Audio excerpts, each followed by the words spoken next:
A essa altura, que é quando eles começaram a voltar para o programa de ciência política, em Minas, eu já estava nos Estados Unidos.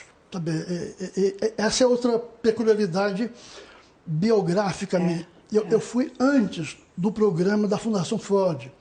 Quase todo mundo que foi para os Estados Unidos, acredito que todos, foram com a bolsa da Fundação Ford. Eu fui com uma bolsa michuruca lá de uma fundação local. Eu recebia menos da metade em dólares do que viria a ser a bolsa da Fundação Ford. Eu nunca fiz uma viagem no período que passei na Califórnia. Jamais, não tinha condição. E como é que você fez mestrado? Não é uma coisa tão comum também nos Estados Unidos? Mas era uma coisa... Existia? Era um programa de pós-graduação? Você tinha contato? Como é que você chegou à Califórnia? Por causa do contato. Dessa primeira viagem. Exatamente. Eu mantive contato. Aí há um outro fator importante. Veio 64, né? Veio 64, 31 de março, aí nós estávamos no 4º ano e a vida mudou radicalmente. Né? Você pode contar um pouco isso? Posso, vou chegar lá. Eu fui preso logo em seguida na minha casa por uma noite, um dia, uma coisa assim. Outros passaram mais tempo, outros foram para São Paulo e tal, para não serem visados. Mas aquele alvoroço, né? Aquela turbulência inicial. E ali, então, eu comecei a pensar, com mais forte razão, eu vou querer sair do Brasil ano que vem. Isso aqui está ficando péssimo. Depois, no período de investigações, daqueles inquéritos, me lembro dos IPMs, inquéritos policiais militares, eu fui depor 4 ou 5 vezes, aí fui indiciado lá como subversivo, abriu-se o processo contra uma centena de estudantes em Juiz de Fora, né? Na repartição do Exército lá de Juiz de Fora, mas aquilo ficou em banho-maria, eu não sabia. Quando chegou o fim do ano, eu queria sair, né? Eu queria ir embora. E escrevi para meus conhecidos lá na Universidade da Califórnia, em Los Angeles, a UCLA, 2, 3 professores que eu tinha lá, e eles me responderam: não, você vai ser admitido imediatamente, aqui se você arranja uma bolsa.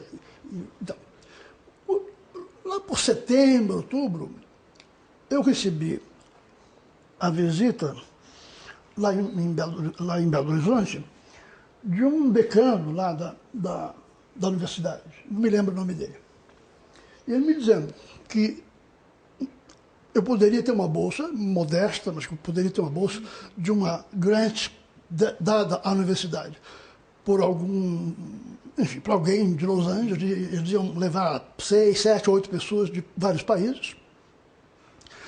E que se eu, então, saísse regularmente do país, com passaporte válido e tal, chegando lá, eles me davam a bolsa.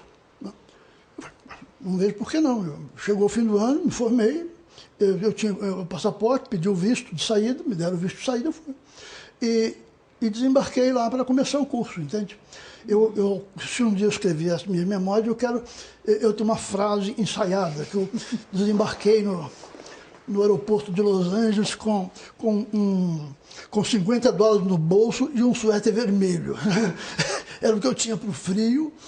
Da Califórnia, que não é pequeno. Que não é tão pequeno assim. E dinheiro nenhum.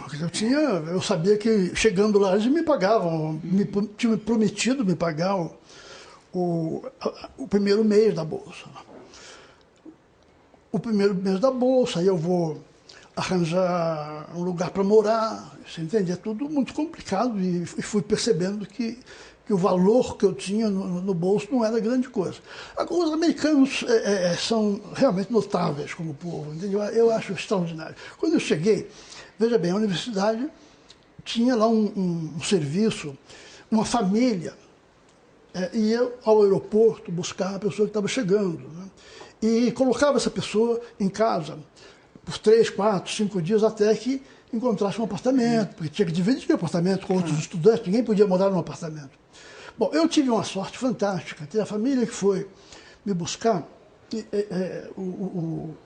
ele era um professor de matemática lá da UCLA e ela era uma professora de arte. Eles moravam numa casa modesta, mas muito bonita, né? O modesto deles em Los Angeles é uma casa confortável, bonita. E ele, além de professor de matemática, era músico, tocava violino. Então, ele passou, daí em diante, durante um ano, ele, a cada 3 semanas, me convidava para ir lá jantar, e depois do jantar eles tocavam quartetos, sabe? Ele tocava com profissionais, né? Gente profissional que vinha lá e tocava Mozart, lá, Beethoven. Foi uma experiência extraordinária. Me deram todo o apoio possível até eu me arranjar, alugar um apartamento com outros colegas, que eu vinha a dividir E quanto tempo durou o mestrado?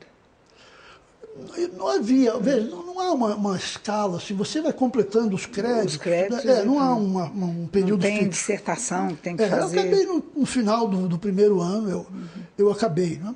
Não, eu não fiz, você tinha a opção de fazer uma dissertação ou uma banca de 5 professores em matérias diferentes.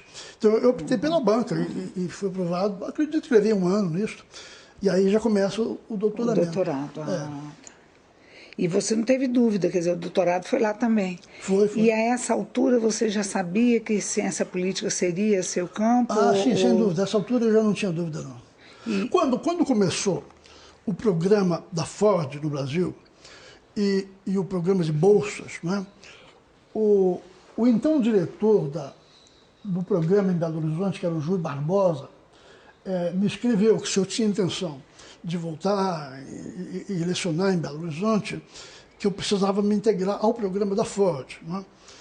Então eu me comuniquei com a Ford, a bolsa tinha muito mais, era muito mais alta do que a minha, mas a Ford estava se concentrando em algumas universidades, entre as quais não estava a UCLA. Entende? Quer dizer, eles estavam mandando as pessoas para Yale, Harvard, as mais famosas.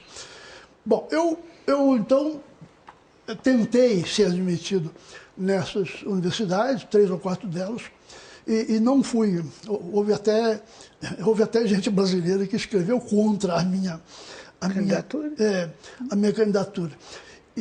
Bom, então não fui admitido. Não tendo sido admitido, então fico onde estou. Né? Eu prossigo com a minha bolsa e faço doutoramento aqui mesmo. E quem era seu orientador? O meu orientador, que já é falecido há muito tempo, chamava-se Harry Scoble. Ele era um especialista em pesquisa de comportamento político, né? de survey, sabe? Pesquisa amostragem. Agora, eu sempre tive um espírito anárquico, entende, Helena? Eu estudava as coisas mais variadas, um pouco de cada coisa, combinando daqui e dali. Para mim, a grande ajuda que eu tive do Harry Scoble não foi tanto a orientação intelectual, que ele me deixava fazer o que eu quisesse, foi a liberdade que ele me proporcionou. Né? Faça o curso que você quiser, traz que eu assino. Pronto. Então eu fazia um curso lá no departamento de sociologia, sabe, outra coisa no outro, e assim fui.